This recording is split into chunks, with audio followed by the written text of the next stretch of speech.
Enak rasanya kalau hidup muda foya-foya, tua kaya raya, mati masuk surga. Bagaimana menurut Pastor? Ini saya ekstrimkan supaya kelihatan ya. Ya. Dipanggil jadi rohaniwan nih. Ya. Dipanggil jadi hamba Tuhan nih. Ya. Kemudian jadi bisnismen.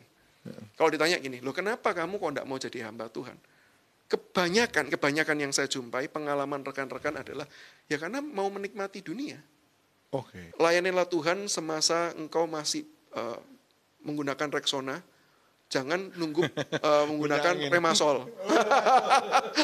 Artinya sudah foya, sudah apa. Karena bisa jadi nanti arah pelayanan ini bukan lagi untuk memuliakan engkau, tapi untuk kemuliaan saya. Ya. Dengan dalih soli deo gloria, gitu kan ya, seolah-olah segala kemuliaan itu Tuhan, padahal enggak, gitu loh. Kemuliaan tetap untuk diri, gitu kan. Jangan-jangan bagi dua itu. Shalom, Bapak Bicara, puji Tuhan, ketemu lagi dalam Sola Gratia. Ada info di sosial media, Tuhan itu katanya bertato. Pada waktu dia, karena Tuhan akan menilai kesetiaan, ketaatan kita diuji oleh waktu. Shalom, Bapak Saudara, puji Tuhan, kita bertemu kembali dalam podcast Pastor Ishak.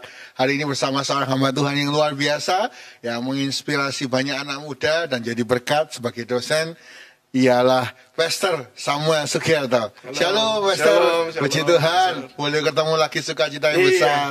Terima kasih diundang kembali. Yes, hari ini temanya sangat ditanyakan oleh anak muda, yaitu tujuan hidup. Nah, ini banyak quotes, banyak anak-anak muda yang berpikir, gimana ya, enak rasanya kalau hidup muda foya-foya, tua kaya raya, mati masuk surga. Nah, itu kan pedoman yang semua orang pengen. Bagaimana menurut Pastor itu? Iya, sebenarnya kalau mau diteliti ya Pastor ya, itu sebuah idiom yang pasti bukan berangkat dari iman Kristen. Oke. Karena kalau ditanya apakah iman Kristen itu mendukung akan kesenangan, kita tidak anti kesenangan loh ya. Jadi jangan bayangkan orang Kristen itu yang harus menderita gitu, yang harus mukanya muram-muram gitu ya. Berarti kalau gitu pastor nggak cocok nih jadi pastor, karena mukanya selalu ceria gitu kan ya. Jadi tidak identik seperti itu, tetapi memang mengisyaratkan adanya kesulitan dan penderitaan. Ya. Kalau kita baca di dalam Alkitab, bukankah Tuhan Yesus juga berbicara bahwa barang siapa mengikut aku, ya harus menyangkal diri, dia memikul salib. Jadi ada harga yang harus dibayar. Yesus sendiri berkata bahwa aku mengutus kamu seperti domba ke tengah-tengah serigala. Berarti ini kan konsekuensi yang sulit gitu ya, penderitaan dan kesulitan. Sehingga memang kesenangan ketika dialami oleh orang Kristen, kebahagiaan yang bisa dialami oleh orang Kristen, disitulah orang Kristen akan sadar, itu anugerah Tuhan. Itu bukan pencapaian dia, itu bukan upaya dia. Karena memang hidup di tengah-tengah dunia yang sudah rusak karena dosa, dan kita berusaha taat kepada Tuhan, akhirnya penderitaan yang datang. Tapi kalau di tengah-tengah penderitaan kita bisa mengalami sukacita, itu berkat dan anugerah pemberian dari Tuhan. Jadi itu yang pertama. Yang kedua terkait dengan foya-foyanya. Nah ini kalau sudah foya-foya ini pasti bukan ajaran kekristenan. Karena terkait dengan ajaran kekristenan justru kita harus menggunakan seluruh berkat Tuhan itu adalah untuk menjadi berkat buat orang lain. Tentu berkat itu boleh tidak untuk kita nikmati bagi kebutuhan kita? Iya. Karena Tuhan memberkati kita juga supaya hidup kita bisa cukup. Supaya kita bisa melayani Tuhan, bisa melayani orang lain. Tetapi Tuhan juga memberkati kita. Dalam berkatnya itu ada titipan untuk kita salurkan kepada orang lain. Sehingga tentu dengan segala kelimpahan yang ada, kita tidak boleh berfoya-foya. Nah, konsep foya-foya inilah yang pasti bertentangan sih dengan iman Kristen. Kalau senangnya muda, senang renang, ya kesenangannya tidak masalah. Tapi ingat bahwa kesenangan itu anugerah Tuhan. Foya-foyanya bertentangan dengan iman Kristen. Tapi masuk surganya itu adalah kerinduan Tuhan melalui anugerah yang diberikan. Supaya kita boleh menikmati sukacita bersama dengan dia. Jadi kalau ada anak muda berpikir seperti itu gimana, Mas? Diarahkan ya. Betul, pasti diarahkan gitu ya. Kalau nggak bisa dibina ya berarti dibinasakan saja ya. Nah, maksudnya begini. Maksudnya adalah ketika mereka punya konsep seperti itu, berarti pasti yang mempengaruhi mereka, cara pikirnya mereka itu pasti bukan ajaran firman Tuhan. Nah, itu yang perlu kita teliti terlebih dahulu. Sebenarnya apa sih pikiran yang paling banyak mempengaruhi mereka? Itu kalau bahasa kerennya itu misalnya wawasan dunianya apa? Sekularisme kah? Hedonisme kah? Jadi kalau orang hedonisme kan percaya bahwa hidup ini ya saya hidup ya harus saya nikmati. Jadi saya akan mengerjakan segala sesuatu supaya saya bisa senang. Sehingga nggak heran orang hedonisme walaupun level agamanya Kristen, bahkan namanya Kristian. Ini minta maaf kalau ada yang namanya Kristian ya. Bukan bermaksud, cuman contoh saja. Itu kan sudah double ini ya, agamanya Kristen, namanya Kristian gitu ya misalnya. Tapi kemudian cara pikirnya adalah gini, enggak apa-apa nyontek. Yang penting aku bisa lulus dan aku senang. Berarti sebenarnya cara pikirnya banyak dipengaruhi oleh hedonisme, bukan oleh ajaran kekristenan. Sehingga di dalam konsep seperti ini dia perlu bertobat sih. Jadi perlu pertobatan, ini pertobatan bukan dalam arti bertobat mengenal Yesus untuk pertama kali ya, tapi pertobatan pikiran, pertobatan konseptual kita. Ada pertobatan hati kita, ada pertobatan perilaku kita. Ini pertobatan konseptual kita. Kita perlu diubah, perlu dipertumbuhkan untuk lebih mengenal kebenaran dan hidup di dalam kebenaran. Nah, sehingga kita pertama-tama saya harus cari tahu dulu nih, sebenarnya konsepnya dia ini konsep apa sih? Yang mempengaruhi dia apa? Pasti yang mempengaruhi banyak adalah media kan ya. Dan media apa yang paling dia terima dan dia anggap itu kebenaran. Nah, saya harus cari tahu dulu nih. Nah, biasanya dari ngobrol. Dari kalau sudah ngobrol lama, kalau ngobrol sebentar sih nggak kelihatan. Kan selalu orang kalau ketemu kan jaim-jaim dulu kan ya, gitu ya. Kulit dulu ya. Jadi kalau ngobrol sedikit ya belum tahu. Tapi kalau sudah lebih lama dan kalau mahasiswa kan ketemunya kan paling cepat 3,5 tahun. Jarang sih saya ketemu mahasiswa 3 tahun itu ya. Paling cepat 3,5 tahun, paling normal 4 tahun, bahkan ada yang cukup lebih lama meninggalkan kampusnya gitu ya, dengan macam-macam alasan gitu. Nah, jadi dengan pertemuan yang semakin lama tahu nih, oh ternyata cara pikirnya dia dipengaruhi oleh misalnya hedonisme atau materialisme. Banyak nih ini yang saya jumpai materialisme. Yang dididik oleh orang tuanya memang yang materialis. Kamu kuliah, kenapa? Supaya bisa cari kerja, supaya bisa dapat duit. Goalnya itu cuma itu, supaya bisa dapat duit, gitu ya. Sehingga memang konsepnya dia hidup ini adalah tentang uang. Sehingga segala sesuatu diukur uang. Pacaran nanti diukur uang, menguntungkan aku enggak, gitu ya. Ini orangnya kaya atau enggak? Ini nanti kalau nikah sama dia bisa lebih kaya atau bisa lebih kere nih, ya. Perlu dipikir nih. Nah, itu semua konsep yang mempengaruhi. Sehingga kalau konsepnya materialisme ya kita perlu luruskan. Ini kan juga bukan ajaran kekristenan. Nah, jadi perlu menemukan wawasan dunianya apa, cara pikirnya dia apa. Yang kedua ya perlu menginjili untuk dia bertobat secara pikiran. Begitu sih. Jadi bagi orang tua mungkin yang lagi bingung ya, wah anakku ini kok bisa cara pikirnya kayak gini, ya kita harus cari tahu. Apa yang menginfluence dia, entah medianya apa, suka nontonnya apa, follow-nya apa, gitu ya. Jadi itu sangat mempengaruhi sekali sih. Gitu ya. Sangat mempengaruhi. Walaupun kalau kita lihat ya, misalnya contoh begini, ada orang berkata kita nonton film, pengaruhnya apa sih buat kita, misalnya gitu ya. Ya tentu pengaruhnya bukan pengaruh langsung. Dengan kita nonton misalnya film kekerasan, ya itu tidak menolong kita langsung jadi orang yang keras atau orang yang main pukul, enggak. Tetapi itu membiasakan kita terlebih dahulu untuk, oh ternyata ngelihat darah begitu ya nggak apa-apa ya. Sehingga ketika nanti apa yang ada di layar lebar, yang sebenarnya itu semua cuma settingan, itu terjadi di dunia nyata, mereka berpikir it's okay, biasa saja. Nah, memang itu proses yang panjang. Maka kita perlu berhati-hati. Tapi tidak perlu anti. Nah, kalau anti ya kita tidak nonton apa-apa, kita nggak lihat apa-apa, nggak follow apa-apa juga salah. Kita perlu berhati-hati tapi tidak anti. Itu seperti Amsal yang berkata, jangan berteman sama pemarah, supaya jangan kita biasa dengan kelakuannya. Seperti itu ya. Jadi kadang itu kita karena nonton media-media, ya itu tadi mikirannya cuma foya-foya, kaya raya, kalau bisa hat-trick. Happy terus. Nah, kalau kapan harusnya anak muda itu menemukan tujuan hidupnya? Nah, ini sebenarnya Pastor, ini sesuatu hal yang sulit ya. Karena pertama, menemukan tujuan hidup itu adalah sebuah proses. Ini tidak terjadi yang begitu bertobat langsung Tuhan itu kasih one stop shopping, kalau kamu bertobat semuanya beres gitu ya. Langsung suci, langsung tahu tujuan hidup, langsung hidupnya baik, enggak sih. Ini proses. Jadi kalau bicara proses maka ini sangat personal.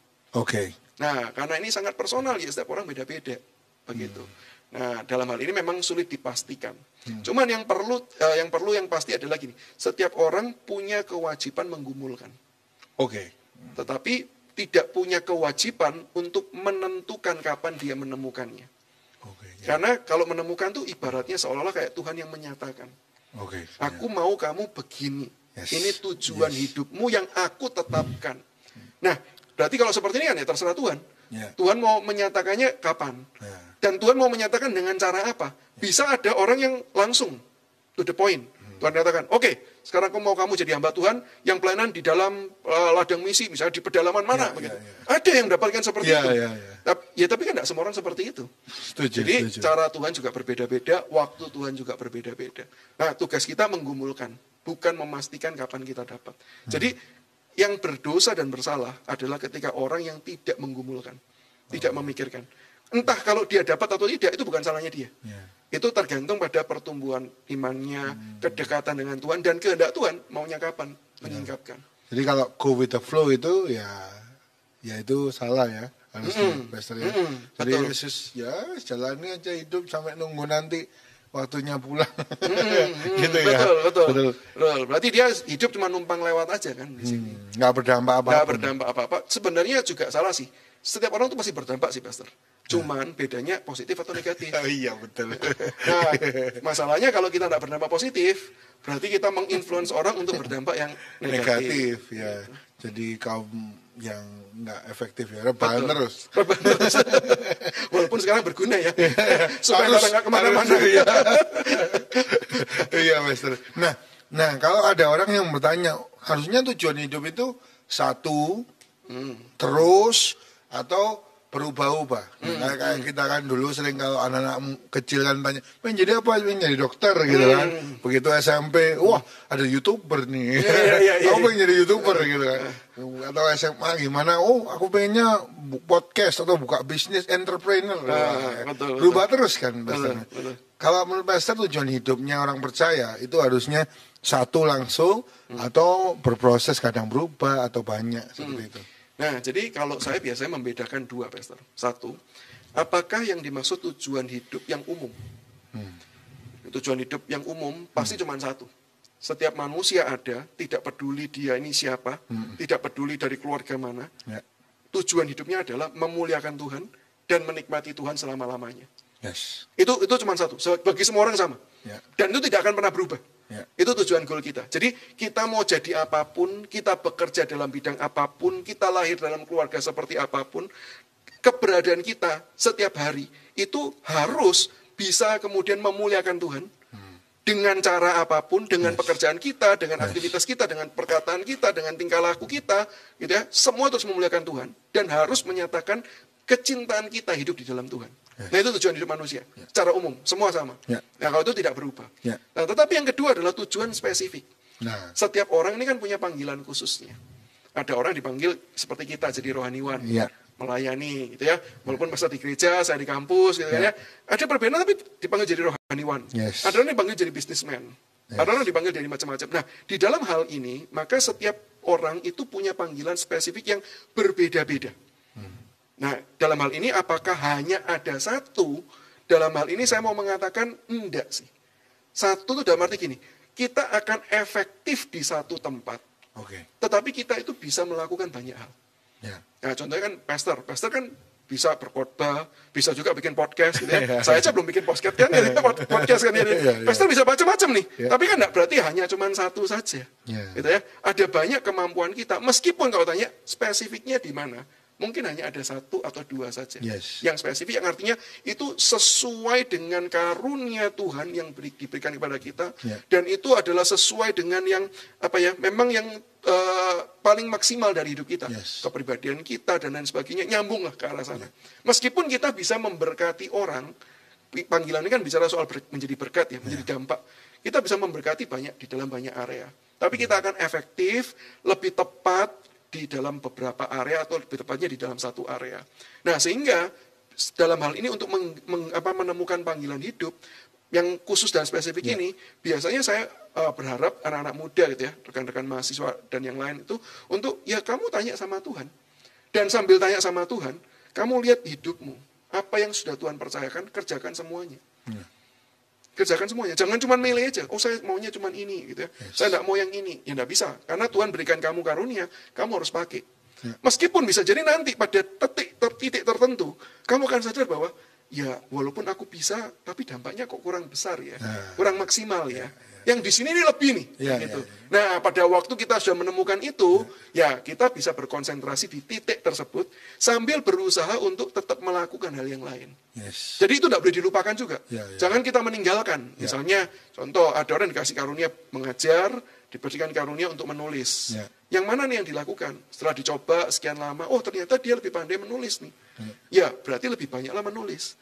Tapi juga tidak boleh untuk saya tidak mau khotbah lagi, saya hanya full untuk nulis. Ya enggak juga. Begitu. Jadi efektifkan hidup kita di bagian yang paling efektif dan kerjakan yang lainnya, karena ada karunia Tuhan juga di dalam hal tersebut. Kerjakan semampunya. Apa yang memang Tuhan percayakan ya kita kerjakan begitu. Kecuali memang itu bukan karunia kita. Contoh biasa kalau saya sering melatih juga para mahasiswa dan tim pelayan kami ya. Kalau kamu diberikan karunia bisa kemudian menyanyi dengan baik. Lalu kemudian kamu juga tidak grogi di depan. Jadilah singer. Tidak apa-apa. Mungkin itu bukan karunia utamamu. Kerjakan. Tapi kecuali cuma satu. Kalau memang kamu nyanyi, dikunci apapun tidak ketemu, ya jangan maju di depan. Meskipun kamu suka. Karena apa? Nanti itu mengganggu yang lain. Gitu. Nah kecuali itu kasusnya. Kalau kita mampu, orang terberkati, meskipun tidak sangat artinya, wah keren, gimana? Kerjakan. Tetap lakukan. Sambil efektifkan di bagian yang paling efektif. Jadi konsep kita itu sebagai hamba itu harus kelihatan ya. Betul. Jadi Tuhan maunya apa kita harus kerjakan. Betul. Nah ini saya ingat seperti talenta ya. Nah tapi kadang itu kalau seperti itu kan ada hamba Tuhan yang berkata, oh kalau satu kita bisa sudah kuasai, tambah satu lagi. Seperti satu atau dua dapat 4. Nah berarti juga sebenarnya tujuan hidup atau skill yang kita punyai bisa bertambah, Pastor? Bisa bertambah atau tidak, tentu jawabannya bisa ya. Kalau ini terkait dengan skill. Karena skill itu lebih ke arah karunia umum sih, Pastor. Oh iya. Jadi kalau umum itu kita mau latih, kita mau belajar, pasti bisa. Itu bisa terjadi lah. Meskipun apakah akan sangat efektif, sangat puncak klimaks ya, mungkin belum tentu ya. Tapi kalau bicara soal karunia, bisa enggak karunia khusus yang dari Tuhan itu bertambah? Ya bisa. Kalau Tuhan mau nambahkan, kenapa tidak? Ya terserah Tuhan. Tuhan mau nambahkan ya kita akan ditambahkan. Begitu. Jadi bergantung kepada situasi. Biasanya kalau karunia yang khusus ya, biasa bergantung pada situasi dan kondisi. Ada orang-orang tertentu dulu tidak punya karunia seperti itu. Tapi karena kondisinya, akhirnya Tuhan tambahkan karunia itu, dia bisa melayani Tuhan dengan lebih efektif lagi. Ada juga yang seperti itu. Nah, ini. Jadi kalau seumpama di Alkitab itu kan ada kayak Yunus. Nah itu kan dia punya tujuan. Tuhan punya tujuan, ya kan? Ketemu di tengah tabrakan. Nah, apakah seperti itu juga sering dialami anak-anak Tuhan? Dan bagaimana mengatasinya? Iya. Sebenarnya kalau Yunus itu kan kasusnya begini, Pastor. Dia lari dari panggilan Tuhan. Dalam pengertian bukan masalah sekedar tidak mau ke Niniwe-nya. Tetapi yang lebih spesifik adalah karena memang dia menolak Tuhannya. Maka buktinya apa? Masuk Yunus pasal ketiga, dia sudah ke Niniwe, tapi kitabnya kan tidak selesai. Masih ada Yunus pasal keempat. Karena memang problemnya Yunus bukan sekedar dia ini nggak mau melakukan pergi ke Niniwe. Itu cuma menjadi sebuah titik puncak gunung es yang menyingkapkan apa yang terjadi di dalam hatinya Yunus, yang ada di dalamnya. Sehingga yang Tuhan mau bereskan bukan yang di puncak. Karena kalau Tuhan punya kerinduan untuk mempertobatkan Niniwe, ya nggak perlu Yunus, panggil yang lain aja yang lebih taat kan. Yunus sudah pasti akan kabur kok gitu loh. Ngapain Tuhan pakai repot-repot datangin si ikan gitu kan ya? Itu kan si ikan juga bingung gitu loh. Tuhan ini disuruh makan atau disuruh nelan gitu kan? Banyak orang bilang ini Yunus dimakan ikan, sebenarnya istilah itu kayak secara istilah kan blunder ya. Dimakan berarti dikunyah. Kalau Yunus dikunyah kan udah tidak hidup. Nah ini ngapain ngutus sampai ikan seperti itu? Bahkan sampai akhirnya Yunus pasal 4 bikin pohon jara, terus ngirim ular. Ngapain repot-repot gitu. Karena memang goalnya bukan sekedar ke Niniwe. Goalnya adalah Yunus ini sedang lari dari Tuhan. Maka itu penekanannya kan jauh dari hadapan Tuhan. Nah, Tuhan ingin Yunus kembali kepada dia. Artinya kembali ke tujuan, kalau tadi bahasa yang tadi adalah, yaitu kepanggilan utamanya. Yaitu memuliakan Tuhan dan menikmati dia selama-lamanya. Nah, untuk tujuan yang ini Tuhan pasti akan kejar. Tuhan pasti akan kejar. Tuhan pasti akan bawa kita, umat-umatnya, terus didisiplin dan dididik untuk kemudian kembali kepada tujuannya untuk memuliakan Tuhan, menikmati Dia, untuk memuliakan Tuhan, untuk menikmati Dia. Pasti itu akan terjadi. Begitu. Jadi, meskipun kalau tujuan spesifiknya bisa on proses. Ya, ganti-ganti ya. Tapi berarti kalau kita nggak menemukan tujuan hidup, bahaya ya. Berarti kan Tuhan juga meminta kepada kita untuk di tujuan hidup itu, tapi kita nggak mau, berarti kan akan didisiplin seperti Yunus. Betul, dalam pengertian ketika kita tidak mau melakukan panggilan Tuhan, kemungkinan yang terjadi adalah kita sedang mengikuti agenda kita pribadi. Contoh nih ya, ada orang yang misalnya nih, yang ini saya ekstrimkan supaya kelihatan ya, dipanggil jadi rohaniwan nih, dipanggil jadi hamba Tuhan nih, kemudian jadi bisnismen. Kalau ditanya gini, loh kenapa kamu kok tidak mau jadi hamba Tuhan? Kebanyakan yang saya jumpai, pengalaman rekan-rekan adalah, ya karena mau menikmati dunia. Mau menikmati dapat duit yang banyak. Kalau jadi pendeta kan tidak boleh, tuh mikirin duit, mikirin harus pelayanan, duit belakangan gitu. Tapi kalau mikirin bisnis, duit nomor satu, gitu kan? Yang lain belakangan gitu kan. Loh saya maunya dapat duit, saya nggak maunya dapat Tuhan. Nah pertanyaan gini, oke, kalau kamu sudah dapat duit, apa yang kamu lakukan? Ya saya senang-senang, ya seperti tadi, muda, foya-foya, kaya-kaya, tua kaya-kaya, mati masuk surga. Nah, itu tujuan saya. Nah, berarti kan bukan menikmati Tuhan, bukan memuliakan Tuhan. Sehingga disitulah Tuhan akan katakan, ya akan dihajar untuk kembali. Begitu. Tapi kalau ada orang memang begini, loh saya mau jadi bisnismen, karena saya pingin berdampak bagi banyak orang. Saya pingin buka usaha supaya memberkati orang yang tidak punya pekerjaan jadi punya pekerjaan, yang bergumul jadi tidak perlu bergumul lagi. Nah saya punya itu supaya bisa jadi berkat buat orang, bisa memuliakan Tuhan, dan saya menikmati untuk menjadi saluran berkat Tuhan. Nah jangan-jangan memang itu panggilannya. Jangan-jangan itu panggilannya. Nah maka biasanya seringkali adalah begini, ketika seseorang itu hidup untuk dirinya sendiri, meskipun kelihatan serohani apapun, biasanya itu bukan panggilan hidup.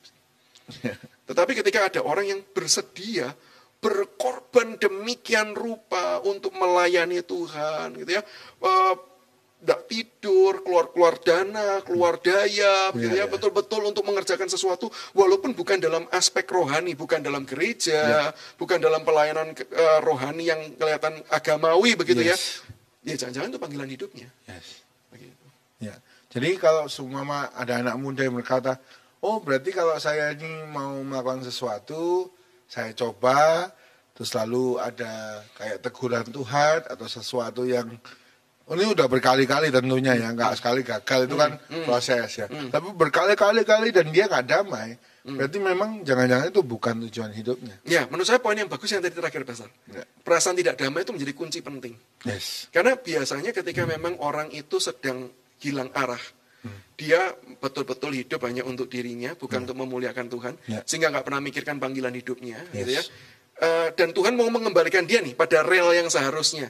Biasanya muncul rasa tidak damai itu, karena Tuhan yang bekerja di dalam hatinya melalui karya Roh Kudus, gitu ya. Terus mengingatkan, menegur, mengarahkan dia kepada jalan yang sesungguhnya yang Tuhan mau, gitu ya. Apapun, entah rohaniwan, entah bisnismen, entah dokter, entah apapun, gitu ya. Apapun Tuhan tuh bikin perasaan kayak, ini bukan saya banget deh, begitu.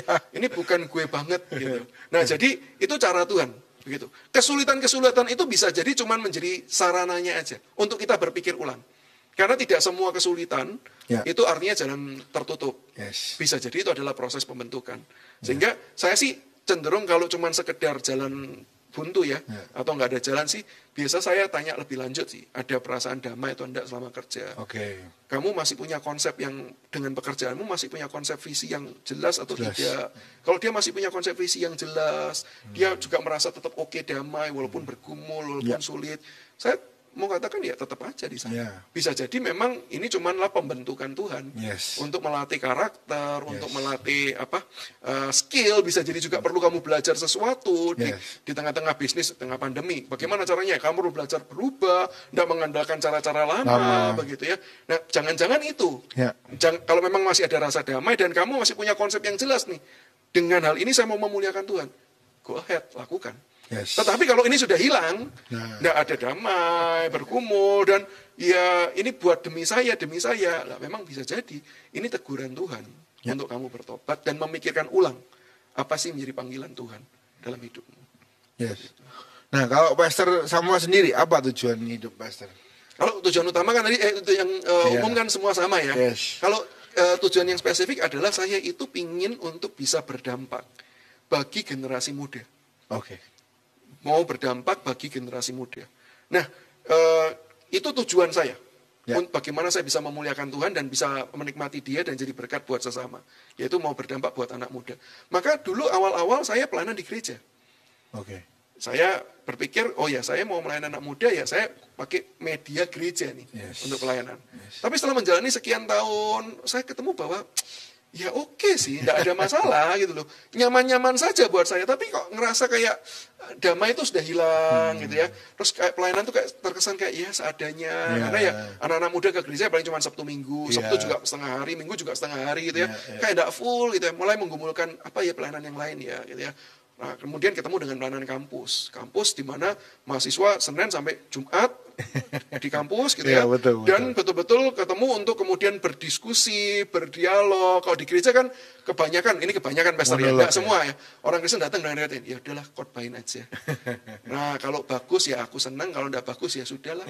Aku terpaksa kok. Tapi kalau ke kampus kan mereka menuntut nih. Aku dibayar nih. Aku harus dapat yang terbaik nih, ya. Jadi ada tuntutan yang lebih, ya. Dari situ kita bisa berinteraksi lebih, durasi waktunya juga lebih panjang. Nah, saya melihat bahwa ini jauh lebih efektif untuk saya menjangkau anak muda, untuk bisa menjadi berkat, menginspirasi mereka. Nah, setelah kemudian masa pandemi, metode pelayanan berubah lagi. Kalau dulu mengandalkan khotbah, ya, khotbah yang satu arah, khotbah yang monolog, khotbah yang banyak kata-kata retorikanya, begitu ya. Nah, zaman berubah ya. Karena kerinduan saya untuk menggarami anak muda, ya saya perlu pikirkan nih, gimana nih caranya ya, supaya anak muda ini mau dengar. Gimana caranya ya, supaya anak muda ini bisa terpengaruh. Begitu. Nah, perubahan-perubahan itu yang metodenya bisa ganti-ganti, tapi goal saya tetap satu, yaitu saya mau menjangkau anak muda untuk kemuliaan Tuhan, supaya mereka bisa mengenal Tuhan, bisa hidup buat Tuhan. Yes, amin. Luar biasa. Jadi, dapat clear-nya itu kapan? Biasanya sama. Kalau dapat clear-nya, betul-betul clear soal menjadi berkat untuk anak mudanya ya. Sebenarnya sejak saya bertobat, karena saya bertobat pada waktu remaja. Nah, di momen itulah kemudian saya aktif pelayanan, terlibat dalam pelayanan di gereja gitu ya, merasa pernah menangisi untuk rekan-rekan yang nggak percaya Tuhan, gitu ya. Terus berjuang bagaimana bisa bersaksi buat mereka, melayani juga buat mereka juga. Jadi beban itu mulai ditimbulkan sejak di sana. Sehingga ketika masuk ke sekolah Alkitab pun kerinduannya itu sih, mau jadi berkat untuk anak-anak muda. Gitu. Karena pertobatan saya di momen itu, dan saya pikir itu momen yang sangat spesial banget. Anak muda ini ketika ketemu Tuhan, wah hidupnya kalau dipersembahkan buat Tuhan, ini bisa gila-gilaan banget. Ini bisa betul-betul hidup yang betul-betul all out lah gitu ya. Kalau sudah itu, ini saya dapat istilah dari rekan saya ya. Layanilah Tuhan semasa engkau masih menggunakan Rexona. Jangan nunggu menggunakan Remasol. Artinya sudah sudah apa? Melayani Tuhan ya. Kalau anak muda itu masih punya idealisme, punya semangat. Paling kekurangannya cuma satu, duit aja. Modal aja satunya kan ya. Tapi semuanya itu punya. Dan sebenarnya kalau bicara soal duit ya, kan kita percaya Tuhan yang memberikan pelayanan, Tuhan yang akan memberkati dan mencukupkan. Sehingga kita tidak perlu takut sih. Sehingga ketika saya bertobat dan melayani, itu membuat saya kayak, iya ya kalau anak muda itu dimenangkan sejak masa mudanya, wah ini keren banget. Nah itu kayak menjadi kerinduan yang menggebu-gebu sejak saat itu sih. Dan terus-menerus tetap sama, cuman semakin hari semakin dipertajam. Begitu. Semakin hari semakin tempatnya semakin lebih spesifik. Nah itu perjalanan proses sih. Dulu awalnya pastor saya pikir saya bertobat di gereja, melayani di gereja. Setelah lulus sekolah Alkitab juga melayani di gereja. Bayangan saya akan hidup mati di gereja. Saya tidak pernah punya bayangan saya suatu hari akan hijrah masuk ke dalam dunia kampus. Saya tidak punya bayangan itu sama sekali. Nah sehingga ketika Tuhan bukakan satu demi satu, ya tugas saya cuma taat aja. Yes. Nah kalau anak muda bertobatnya itu seperti apa pastor? Boleh ceritakan pengalaman yang paling seru, yang paling keren, yang pernah pastor alami? Sebenarnya kalau pengalaman pertobatannya setiap pribadi ya, menurut saya setiap kisah itu unik dan menarik. Yang pernah diceritakan ke saya ya, pasti itu cerita yang menarik karena kesaksian hidup yang nyata ya. gitu. Cuman yang membuat saya bisa menyimpulkan ada sebuah benang merah yang sama ya. Ketika anak muda itu sudah betul-betul bertobat di dalam Tuhan, perubahan itu drastis terjadinya. Perubahan hidup mereka itu drastis. Yang banyak yang saya lihat ya, dari tidak suka baca Alkitab, bahkan yang non-Kristen tidak pernah kenal Alkitab, begitu dia bertobat, dia baca Alkitab, baca Alkitab itu hampir kayak orang tuh setiap hari itu pengen baca Alkitab, gitu, pengen menggali, pengen belajar lebih lagi. Ketika dengarkan khotbah tuh kita bisa ngelihat ya dari matanya, bisa berbinar-binar. Gitu. Sementara kalian sudah sayur-sayur, dia ini berbinar-binar, gitu kan? Wah, ada antusias yang luar biasa. Dan begitu kita berikan pada mereka visi ya, begitu kita tantang nih ada pelayanan, kita jelaskan kepada mereka konsep, mereka itu akan bisa berkata gini, aku mau. Mereka itu kayak bersedia deh bayar harga yang betul-betul luar biasa. Yang sampai kita kadang nggak pikirkan tuh kayak, kok mau ya kayak gitu ya? Padahal nggak dapat apa-apa loh. Nggak dapat duit loh ini. Hitungannya bukan kalau kamu pelayanan dapat duit ya beda lagi ya. Ini nggak dapat duit, tapi mereka mau kerjakan dan wah keren ya. Dan itu yang membuat saya melihat bahwa ini loh yang memang membuat saya sukacita. Ketika penginjilan, pemuridan terjadi, terus mereka melihat pertumbuhan rohani mereka, perubahan hidup, begitu ya. Yang dulu kecanduan pornografi kemudian bisa lepas, begitu ya. Yang kemudian punya berbagai macam permasalahan juga kemudian satu demi satu itu dia bisa bertumbuh untuk menyelesaikannya dan all out untuk pelayanannya. Itu yang membuat sukacita sih. Sehingga di tengah lelahnya pelayanan kadang-kadang ya ada masalah ini, ada masalah itulah, ada problem ini. Tapi melihat ada orang-orang yang seperti ini ya, itu kayak api semangat tuh kayak dibakar kembali gitu. Kayak tidak apa-apa lah. Demi yang kayak begini-begini ayo kita lagi pelayanan lagi ayo gitu. Buah sukacita itu. Buah sukacitanya. Seperti Paulus katakannya. Tapi memang ada seorang hamba Tuhan yang KKR, lalu ditanya siapa yang menjadi hamba Tuhan. Tiba-tiba ada 2 orang maju kan. Lalu dia ngomong, wah hari ini ada 1,5 orang yang mau menyerahkan diri. Kenapa 1,5? Ternyata karena satu masih muda. Dia bisa pakai seluruh hidupnya. Kalau yang satunya sudah senior, sudah separuh. Hidupnya dipakai untuk yang lain. Nah, jadi benar-benar anak muda ini harusnya memang potensinya besar. Iya. Meskipun saya tetap percaya, saya punya rekan yang juga saya kagum sih Pastor. Karena usianya di bawah saya. Tapi saya tanya, sejak dia masuk ke sekolah Alkitab ya, saya tanya, kamu pingin pelayanan apa? Dia pingin pelayanan di usia indah. Sampai saya kadang-kadang, usiamu loh di bawah saya, kenapa kamu punya pelayanan di usia indah? Ya ada latar belakang kehidupannya, dan dari situ saya melihat ini ya, Tuhan ketika mau panggil seseorang, biasanya memang Tuhan tuh hadirkan konteks tertentu. Itu konteks hidup kita tuh seringkali memang adalah cara Tuhan untuk mengarahkan kita kemana Tuhan itu mau memimpin kita. Nah pengalaman hidupnya itu memang banyak bergaul dengan orang-orang yang emak-emak gitu ya. Sehingga dia passionate banget. Jadi kalau khotbah untuk anak muda dia tuh bingung, grogi, mati. Untuk pelayanan tuh sampai sakit perut lah, sampai apalah. Tapi kalau pelayanan ke usia indah itu sampai wah semangatnya gitu ya. Sehingga saya pikir ya bagi dia tentu ceritanya kebalik, 1,5-nya mungkin yang satunya yang usia tua itu karena efektifnya dia di sana. Gitu kan. Tapi mungkin ya ada kayak tujuan yang itu ya spesifik ya. Juga kasihan kalau usia indah itu kalau nggak dilayani baik-baik juga kasihan. Betul. Mungkin makanya Tuhan utus masing-masing. Betul. Dan Pastor Samuel kalau melayani anak muda itu looks, appearance itu penting apa enggak? Pasti penting. Penting dalam pengertian satu. Mau tidak mau itu yang pertama kali dilihat oleh orang. Orang tidak tahu pintermu bagaimana, orang tidak tahu kecakapanmu bagaimana. Yang pertama kali orang lihat adalah penampilanmu bagaimana. Sehingga menjaga penampilan dengan baik itu bukanlah dosa. Tetapi ketika kita menjadikan itu sebagai citra diri kita, nah itu yang salah sih. Sehingga ya kalau saya tetap berkata ya tampillah apa adanya. Tapi yang terbaik, terbaik dari diri kita.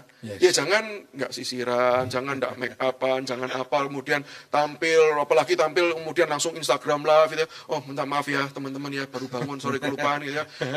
Ya menurut saya kok yang seperti ini juga nggak bertanggung jawab begitu loh ya. Jadi penting sih, saya harus berkata itu penting tapi bukan yang paling utama. Tapi penting. Jadi kalau kita ke anak muda, apa aja yang perlu diperhatikan? Sebenarnya yang perlu diperhatikan tetap satu beritanya kita ya. Yes. Berita firman Tuhannya yang kita mau sampaikan dengan berbagai macam metode, cara bisa berbeda-beda, tapi beritanya harus jelas, harus berita Injil, karena Injil adalah kekuatan Allah. Amen. Yang kemudian bisa memenangkan jiwa, membawa orang kembali kepada Tuhan. Jadi pastikan kita adalah orang yang memberitakan Injil. Kita orang yang menggali firman Tuhan, yang belajar firman Tuhan, dan mau menyatakan Tuhan melalui keseluruhan hidup kita. Itu yang paling utama. Dan itu prinsip yang sebenarnya bukan untuk anak muda, semua. Tapi kalau spesifik ditanya, selain itu yang basic kan ya. Artinya tidak boleh tidak ada. Yang dibutuhkan untuk anak muda nih, apa gitu ya. Selain bicara tentang penampilan, pelayanan pada anak muda. Menurut saya yang perlu diperhatikan juga adalah strategi ya. Strategi. Karena menjangkau anak muda itu gampang-gampang sulit sih.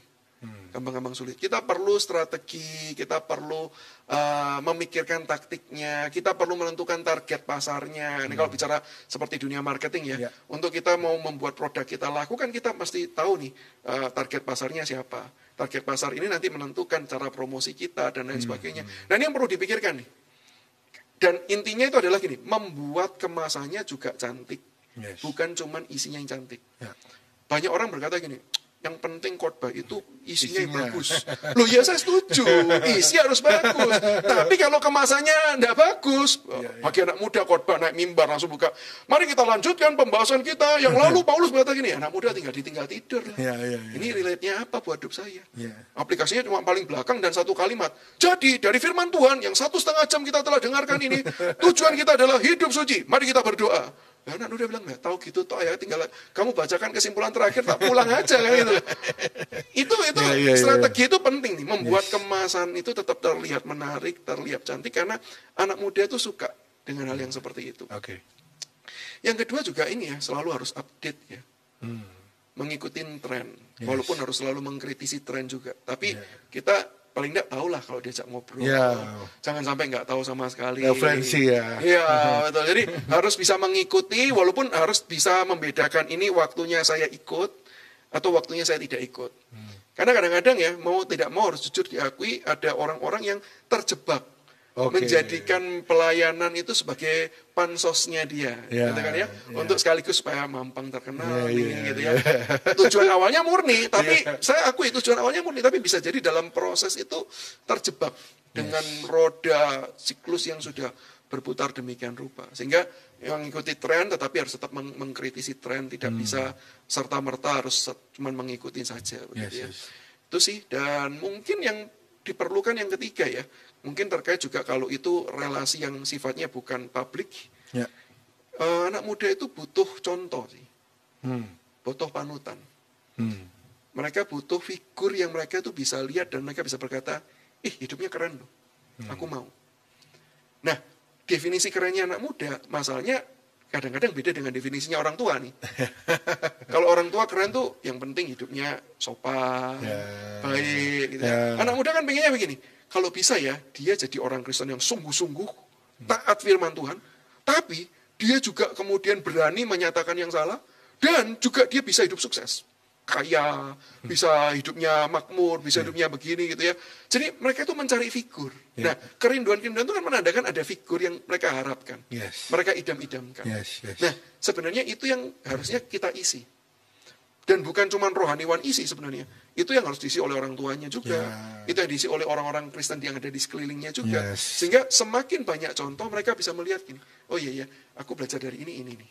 Tapi aku lihat ini juga bagus ini. Jadi contohnya semakin banyak dan semakin beragam. Problemnya adalah ketika anak muda itu mengambil contoh dari tokoh selebritis atau tokoh influencer yang sudah sangat terkenal, mereka lupa satu hal, proses mereka selebritis ini untuk menjadi seperti sekarang ini panjang. Yang mereka lihat keterkenalannya sekarang. Mereka ingin di titik ini seperti yang seperti itu. Dan itu sangat tidak masuk akal untuk terjadi. Setuju. Nah, sehingga disitulah sebenarnya orang-orang di sekeliling ini adalah menjadi jembatan. Betul sih kamu bisa jadi seperti itu, tapi ada proses ini loh. Dan proses ini yang sekarang saya sedang jalanin. Saya sedang bergumul dengan Tuhan menghadapi ini nih. Dan mereka bisa lihat, iya ya, aku juga sedang menghadapi pergumulan itu. Ya. Aku mau dong lebih realistis untuk diikuti. Yes. Ketimbang yang sudah terkenal banget, tokoh-tokoh yang sudah ya centang biru lah sebutannya, kira-kira begitu ya. Itu kan cuma dikenal dari media dan kita tidak pernah tahu proses mereka seperti apa. Sulit untuk diikuti. Justru mereka butuh teladan yang betul-betul bisa diikuti dan dicontoh. Yes. Bahkan sampai hal praktis. Contoh. Kalau doa gimana sih? Kalau misalnya dia panggil, kalau saya di kampus yang non kampus ya, non kuliah ya, dipanggil Koko. Kalau Koko di doa gimana sih? Saya tanya, loh kenapa kamu pengen tanya? Iya nih, soalnya saya pengen tahu sih doa. Kalau orang rohaniwan yang doa tuh kira-kira seperti apa sih? Gitu. Ada gaya tertentu enggak? Ada modelnya enggak? Ya saya ajarkan, yang penting bukan gaya, yang penting bukan model, tapi ketulusan, kejujuran, ekspresi hati. Gitu ya. Ini doa saya seperti ini. Dia mencontoh. Oh iya ya, bagus juga. Saya contoh, saya doa dalam pribadi saya ya, saya sering mengambil sikap itu menungging gitu, kayak sikap sujud begitu. Sujud. Terus saya tanya, kenapa kok seperti itu? Ya karena itu mengingatkan saya tentang siapa saya di hadapan Tuhan. Sehingga ketika saya berdoa, saya itu bukan sedang minta sama Tuhan seperti bos, tapi saya sedang datang sama si bos. Jadi saya harus sujud. Sikap itu menolong saya ingat, ini aku cuma hamba Tuhan, aku bukan si Tuhan. Dia ikut tapi bukan caranya sujud, dia pakai cara yang lain. Loh kenapa kamu cara gitu? Iya, aku terinspirasi dari Kosem. Kita tuh butuh mengingatkan diri kita untuk ketika doa sadar bahwa kita ini hamba. Cara saya adalah begini. Dia cerita caranya dia. Dan saya katakan, oh bagus. Nah ini contoh menginspirasi yang sifatnya levelnya yang betul-betul bisa dipraktekkan. Gitu. Nah itu sih yang dibutuhkan, teladan bagi mereka untuk bisa bertumbuh. Ya luar biasa. Nah kalau ada seorang pastor muda, menurut Pastor Sam ini harusnya sekolah Alkitab apa enggak? Saya harus mengatakan bahwa setiap orang harus belajar Alkitab. Tetapi untuk sekolah Alkitab, menurut saya memang itu perlu pergumulan lebih lanjut. Karena kalau sudah sekolah Alkitab, berarti memang dia sudah berkomitmen sepenuh hati untuk kemudian mau menjadi pewarta firman Tuhan, yang ya itu menjadi bagian hidupnya seumur hidupnya dia. Begitu. Sehingga kalau tanya gini, harus sekolah Alkitab atau tidak? Harus masuk seminari atau tidak? Jawabannya, untuk apa? Sekedar belajar? Oh kalau iya, ya enggak apa-apa. Tapi ambillah program-program yang memang, misalnya sertifikat, memang sebuah program yang bagi kaum awam, kan memang tujuannya mau belajar. Tapi kalau memang kamu spesifik, saya mau berkhotbah nih, saya mau memberitakan firman nih, dan untuk itu kan memang saya harus sekolah Alkitab. Oh setuju. Ya sekolahlah Alkitab. Karena memang tujuanmu sudah jelas. Jadi yang wajibnya belajar Alkitab, tapi tidak harus setiap orang masuk sekolah Alkitab. Nah, kalau sampai ada pastor muda itu yang salah preaching, salah buat konten, menurut pastor gimana seharusnya? Saya pernah sih beberapa kali DM pribadi ya ke beberapa rekan yang saya tahu sebenarnya gayanya oke, gitu ya. Orangnya gaul banget, bisa jadi berkat, tapi saya tidak setuju dengan kontennya karena blunder kata-katanya kurang tepat, bisa jadi mengekspresikan sesuatu dengan cara yang salah. Saya DM sih. Saya DM, saya ingatkan caranya salah, mungkin isinya tujuannya ini ya, tapi dengan kamu begini dampaknya seperti ini dan lain sebagainya. Nah sehingga memang tadi kalau pertanyaannya pastor spesifik ke pastor ya, pastor yang betul-betul melayani firman ya, ya saran saya memang sekolah Alkitab sih ya. Untuk melatih dia supaya lebih peka melihat firman Tuhan, belajar firman Tuhan, dan bisa nanti ketika mengemasnya dalam semodern apapun, segaul apapun, dia perlu bisa memikirkan ini, dampaknya ini gimana nih? Bisa backfire atau enggak nih? Ini kalau bisa backfire nanti jadi berkat atau enggak nih? Atau jadi viral karena hujatan massa atau gimana nih? Jadi dia bisa mempertimbangkan banyak hal. Nah kadang-kala saya paham, ada rekan-rekan saya juga yang memang enggak mengambil sekolah formal ya. Dan dia memang mau belajar firman Tuhan. Nah ini kuncinya, mau belajar firman Tuhan. Ya dia bertumbuh sih. Pernah salah, ya dikasih masukan, dari situ dia belajar, bertumbuh, dan dari mulutnya dia sendiri mengaku, iya, aku harus sekolah nih. Cuman dia bilang, aku sudah kepala 5, aku sudah kepala 4, hampir 5 nih. Mau sekolah kok rasanya sudah males ya, gitu ya. Sudah berat dan lain sebagainya. Gitu. Ya dalam hal ini saya mau katakan yang penting belajarlah. Jangan pernah berhenti belajar, meskipun mungkin bukan sekolah formal. Tetapi kalau ada kesempatan, dan memang Tuhan panggil kita secara khusus, masuklah. Karena setahu saya sekolah Alkitab kok enggak melihat ini ya.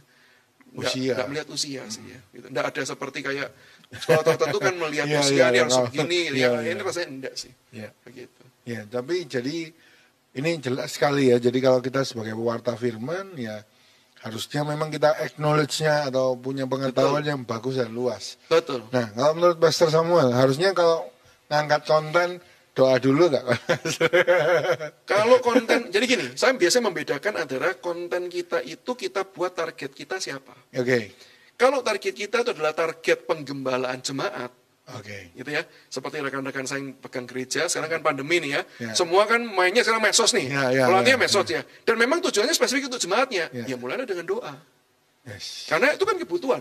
Jemaatmu kalau tidak doa nanti jemaatnya protes loh. Pak, tadi kelupaan doa. Gitu kan ya. Kadang-kadang kalau saya khotbah aja ya, kan ada orang berkhotbah kan sebelum baca firman doa, ada yang punya kebiasaan setelah baca firman baru doa, ada yang juga di tengah-tengah pendahuluan baru setelah jelaskan nanti kita mau ngomongin ini ya, terus baru mari kita sekarang berdoa gitu ya. Tapi ada jemaat yang punya kebiasaan tertentu. Kalau pendeta sudah naik harus dimulai dengan doa. Ngomong shalom pun diprotes jemaat kok, Pak. Lain kali jangan shalom dulu, Pak. Doa dulu, Pak. Jadi dalam hal ini ya, kebutuhan jemaat. Jadi kalau itu memang untuk pembinaan jemaat, ya berdoalah. Tapi kalau target kita misi, dan memang tujuan pendengar kita itu adalah publik, bisa jadi Kristen, bisa jadi non-Kristen, kita perlu berpikir sih. Perlu berpikir. Strategi. Apakah memang dengan doa itu akan menjadi jembatan kita yang baik untuk memberitakan firman, dengan cara yang beda-beda itu, atau justru menjadi blok buat jemaat. Waduh, sudah doa nih, cocok ditonton. Nanti kita jadi pengikutnya, jangan nih. Nah, jadi kita perlu melihat nih strategi kita nih. Kalau memang setelah kita pikir, setelah kita pertimbangkan, memang ini bagi publik yang kalau saya doa di awal, itu akan menutup pintu beberapa orang. Ya, nggak usah doa. Doanya sebelum live. Sebelum live, kayak tadi kita kan doa dulu ya, sebelum live, setelah live ya sudah, gitu kan, nggak masalah, gitu. Jalan terus aja begitu. Jadi nggak ada sebuah kewajiban sih, karena bagi saya doa itu bukan ritualistik ya. Kalau doa dijadikan ritualistik, jadi nanti maknanya hilang. Ya, setuju. Gitu. Jadi kosong ya. Nah, jadi kan Pastor menegur secara DM ya, kalau ada yang salah.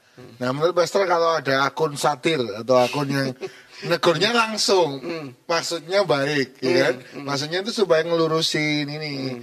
Kamu ini lagi ngomongnya hal yang kurang, atau kurang kata-katanya, kurang tepat gitu ya caranya. Menurut Pastor gimana akun satir? Iya, jadi akun-akun satir ini kan berkembang belakangan masa ini ya. Dan kelihatannya itu sudah menjadi sebuah gaya bicara yang zaman now. Sekarang orang kalau zaman now bicara itu mau nggak mau ada sedikit satir-satirnya. Kalau nggak satir itu kelihatannya sudah bukan lagi zaman now. Gitu ya. Nah, di dalam hal ini saya bergumul sih, Pastor. Saya bergumul karena saya tahu bahwa memberikan teguran secara tidak langsung itu kadang-kadang kontraproduktif. Sehingga dalam hal ini saya bergumul sih. Saya sih cenderung begini. Kalau memang betul-betul saya mau tegur, mending saya ngomong langsung dah. Karena lebih masuk apa yang mau saya omongin.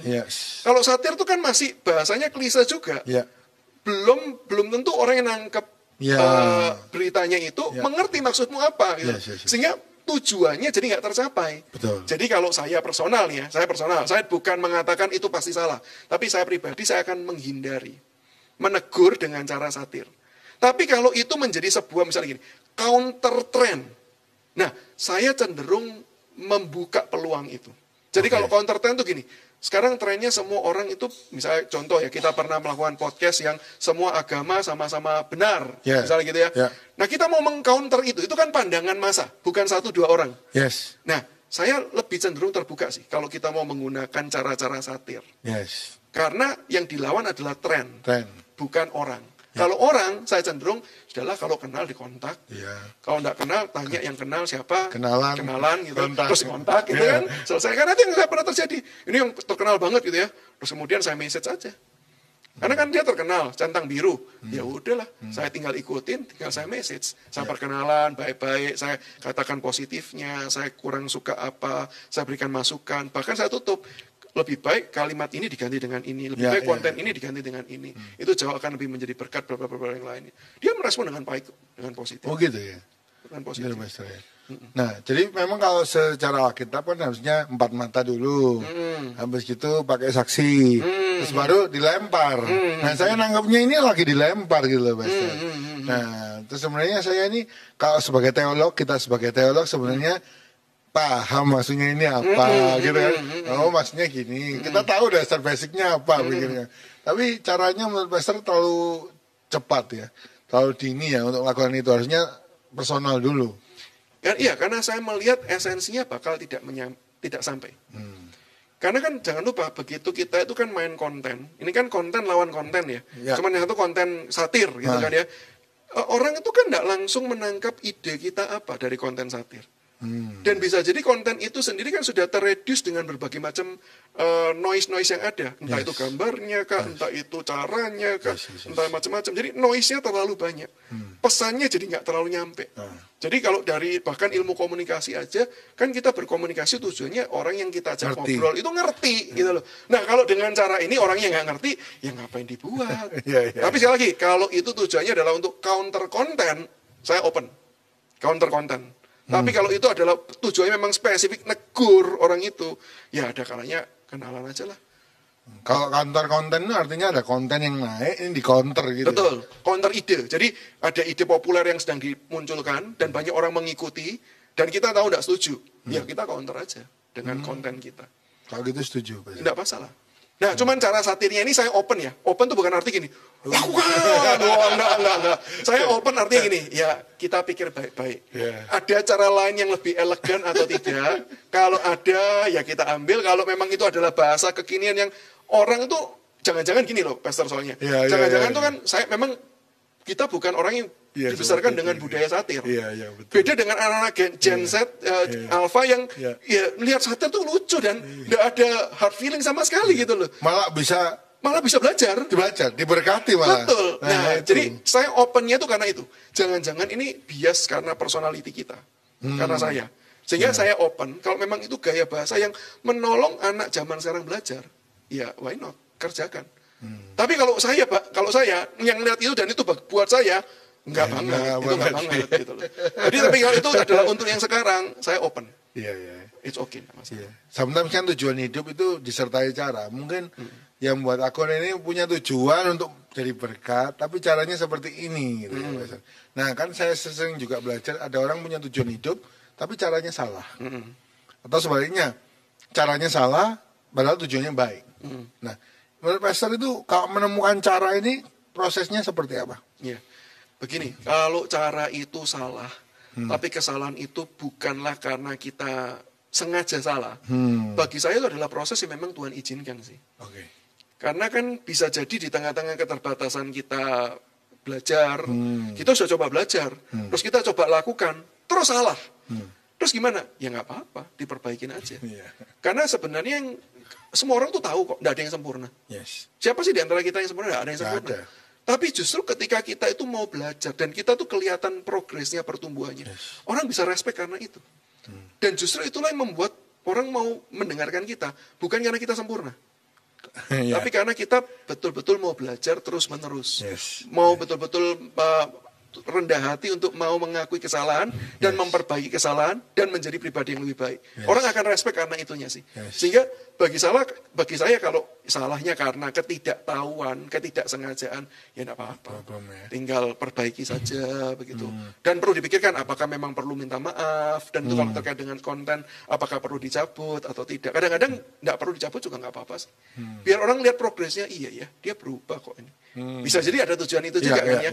Jadi tidak ada sebuah kata baku yang harus diputuskan untuk semua orang berlaku seperti itu. Jadi setiap orang itu perlu menggumulkan masing-masing. Tapi kalau cara salahnya itu adalah sesuatu hal yang dia sudah tahu, tapi dia memutuskan cara seperti itu, nah itu memang saya perlu bertanya sih. Kenapa ya? Sudah tahu salah kok dilakukan gitu kan. Ini apa dasar pertimbangannya gitu loh.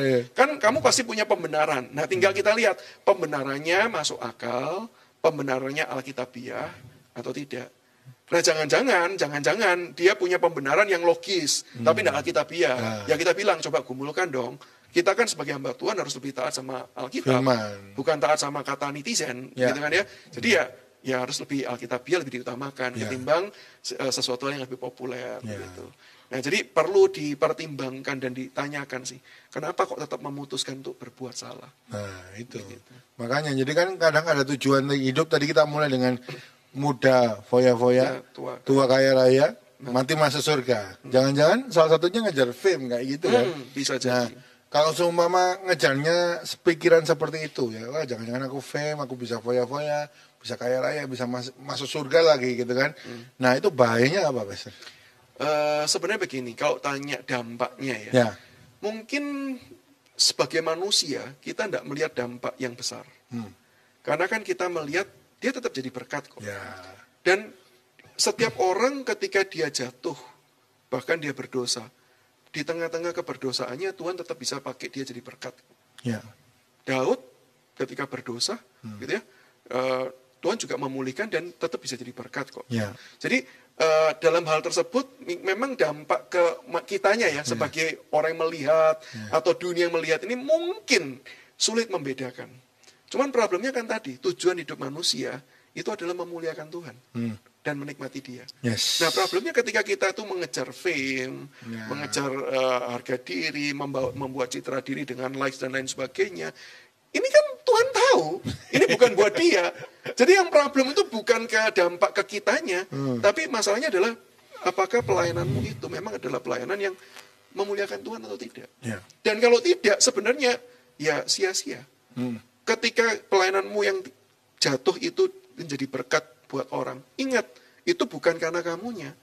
Tuhan yang terlalu baik. Sampai kamu yang buruk aja dipakai jadi berkat. Gitu loh. Tapi bukan kamunya nih, bukan jangan-jangan bangga gini. Gila, gue jatuh aja jadi berkat. Ini enggak.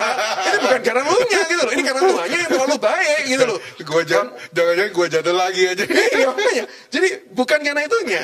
Nah, tapi jangan lupa yang nanti diperhitungkan Tuhan, bukan kamu jadi berkat berapa banyak. Kamu memuliakan aku apa tidak? Nah, itu yang perlu kita pikirkan sebagai pelayan Tuhan. Maka setiap kali saya juga pelayanan, ini kan godaan ya. Sebenarnya media sosial itu kan di satu sisi memang menggoda kita ya. Untuk setelah posting tuh ngelihat nih, like-nya berapa nih, itu kan memang godaan ya. Jadi, nah, kadang-kadang dalam pergumulan itu memang kita harus jujur dengan rendah hati berkata, Tuhan tolong. Karena bisa jadi nanti arah pelayanan ini bukan lagi untuk memuliakan engkau, tapi untuk kemuliaan saya. Dengan dalih soli deo gloria gitu kan, segala kemuliaan itu Tuhan, padahal enggak gitu loh, kemuliaan tetap untuk diri gitu kan. Jangan-jangan bagi dua itu. Separuh ya. Nah, jadi perlu introspeksi, perlu koreksi, karena yang paling utama dari pelayanan adalah untuk Tuhan, bukan untuk manusia. Ketika kita menyerahkan untuk Tuhan, itu seperti anak yang berkata pada Tuhan, Tuhan punyaku segini, lalu Tuhan ambil dan dia berkata, aku akan pakai ini, diberikan kepada yang lain. Nah, ilustrasi seperti anak menyerahkan 5 ketul roti dan 2 ikan, dan Tuhan katakan, oke, aku pakai, jadi berkat buat banyak. Nah, yang diingat adalah si Tuhan yang membuat mujizatnya, bukan si anaknya itu. Nah, sehingga goal kita adalah seperti itu. Nah, ya ini pergumulan ya, saya harus berkata ini pergumulan yang berat sih, karena sistemnya karena misalnya gini, loh, kalau kita nggak nyari like, kita nggak nyari subscriber, kita berarti kurang efektif. Ya, betul juga kan ya? Betul juga. Secara itu kan betul. Betul itu. Secara algoritmanya itu kan media sosial memang begitu. Kamu harus banyak follower, kamu harus banyak gini gitu loh. Jadi di satu sisi kita tuh mau berdampak besar, mau melayani Tuhan dengan semakin hebat, menyenangkan Dia, tapi di satu sisi ada godaan untuk jatuh juga. Nah, inilah yang memang kita hidup di zaman yang melayani Tuhan itu sesulit ini. Maka itu butuh hikmat, butuh karunia, butuh anugerah Tuhan menopang kita sih. Supaya nggak jatuh aja. Mesti banyak doa lah. Kembali relasi itu kepada Tuhan. Betul, setuju Pastor. Jadi tujuan hidup kita yang akhirnya yang paling besar itu ya memuliakan Tuhan dan menikmati Tuhan seumur hidup kita. Betul sekali. Tapi tujuan spesifik itu apakah orang bisa dapatkan di Alkitab, Pastor? Kalau saya jawab sih enggak sih ya. Karena kan ya Alkitab itu adalah firman Allah yang Allah nyatakan bagi setiap kita melalui konteks hidup bangsa Israel di masa lalu. Maka itu kenapa kok bahasa-bahasanya kan bahasa zaman lalu. Bahkan saya tuh pernah loh Pastor diundang satu gereja khotbah gini. Khotbah temanya adalah pacaran menurut Alkitab.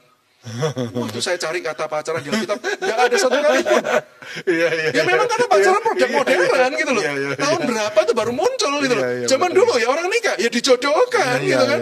Maka Abraham tuh nyarikan Ishak istrinya. Bukan Ishak pergi cari istri, enggak loh. Itu dari si asisten rumah tangganya kan. Si Eliezer, pergi carikan istri. Nah kalau zaman sekarang digituin, ya kagak mau semua kan.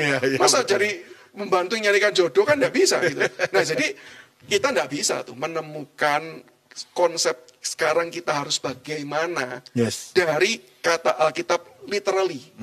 Tetapi saya mau kasih komanya begini.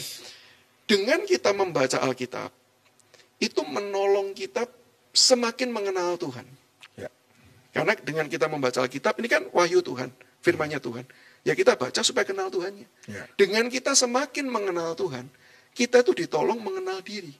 Karena kita itu adalah diciptakan menurut gambar dan rupa Allah. Dan dengan kita semakin mengenal Tuhan, kepekaan kita akan suaranya juga dipertumbuhkan. Sehingga ketika Tuhan itu mengarahkan kita kepada satu panggilan tertentu, karena kita tuh belajar firman Tuhan, mengenal Tuhan, kita peka akan suara itu. Karena kadang-kadang kita tuh nggak peka sama suaranya, begitu loh. Nah, saya pernah kasih ilustrasi itu kira-kira gini. Ada orang Kristen tuh ya, yang ngelihat, oh dia doa nih. Terus kemudian, Tuhan, aku mau melayani Engkau, aku serahkan hidupku, apapun maumu, aku mau.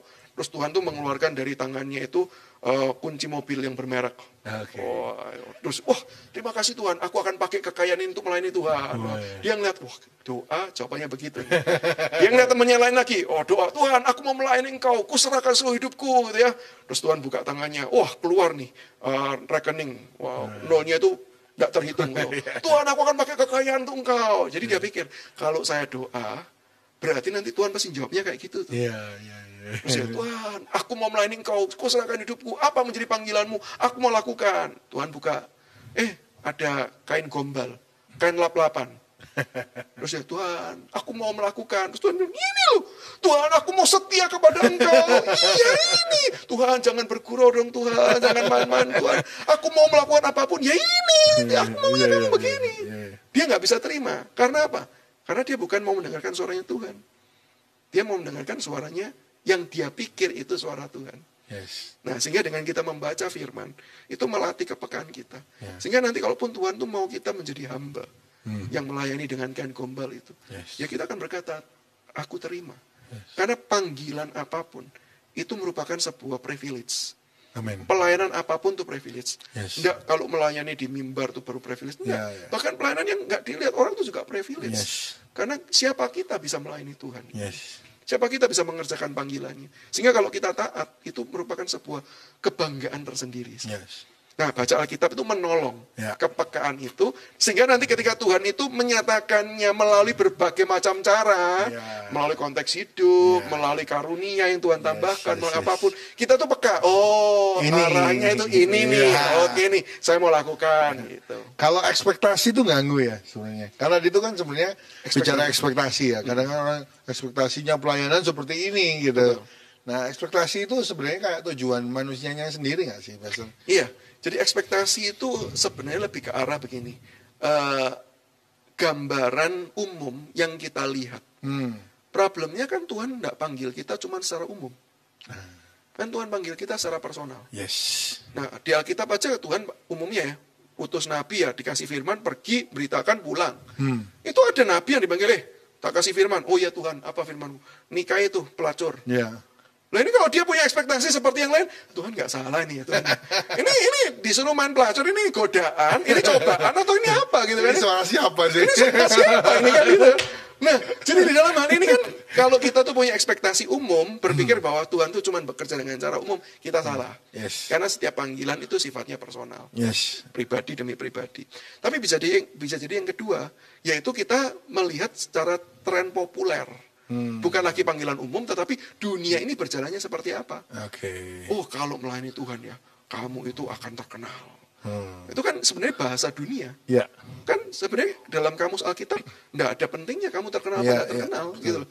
Bahkan menurut katanya Lukas ini menuliskan, biarlah kiranya engkau semakin besar dan aku semakin kecil gitu loh. Tapi karena kita tuh terbiasa membaca dengan kacamata dunia yang populer itu, kamu melayani nanti kamu terkenal, melayani nanti kamu kaya. Nah, sehingga itu yang membuat ekspektasi kita, oh aku mau melayani supaya apa? Aku terkenal supaya aku kaya.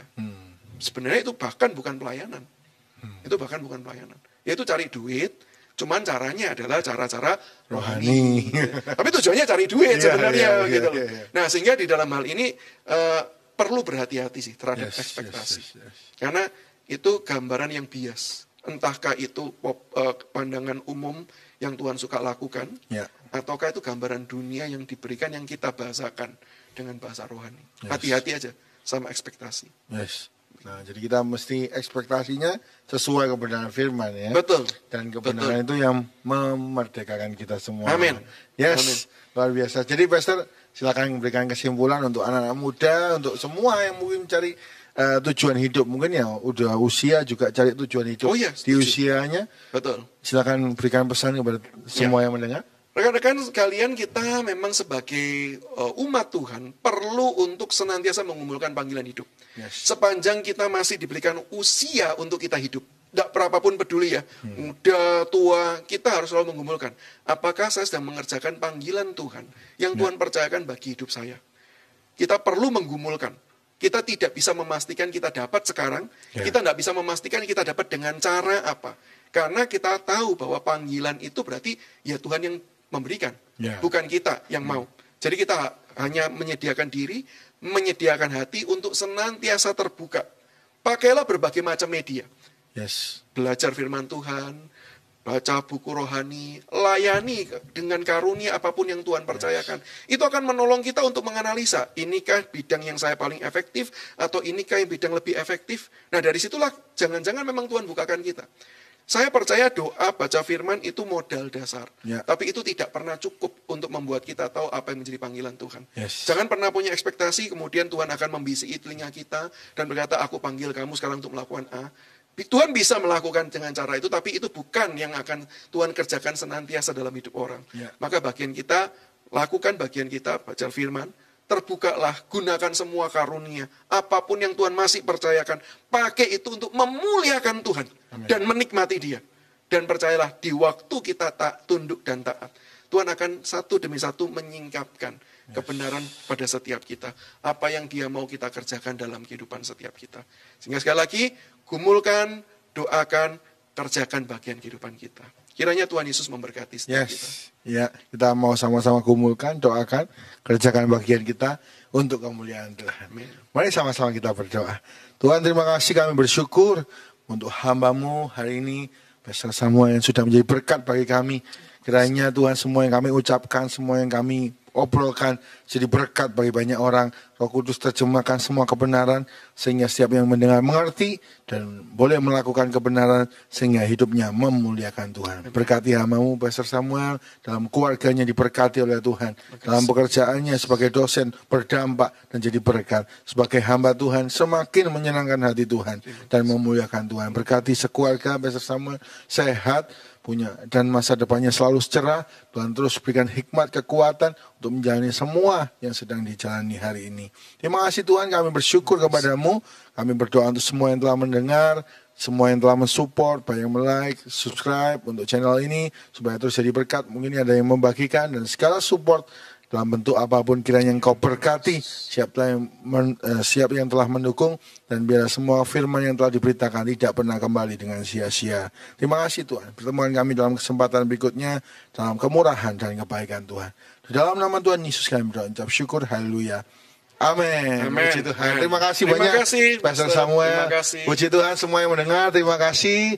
Kalau like silakan tinggalkan like. Kalau mau terus ingin dengar semua yang menjadi jawaban lewat podcast, silakan subscribe. Bagi yang ingin memberkati teman saudaranya, silakan share baik di sosial media maupun dimanapun. Sampai ketemu dalam kesempatan berikutnya dalam podcast Pastor Risa. Tuhan Yesus memberkati kita semua. Shalom, Bapak Saudara, puji Tuhan, bertemu lagi dalam Sola Gratia. Ada info di sosial media, Tuhan Tuhan itu katanya bertato. Pada waktu dia Karena Tuhan akan menilai kita, kesetiaan, ketaatan kita diuji oleh waktu.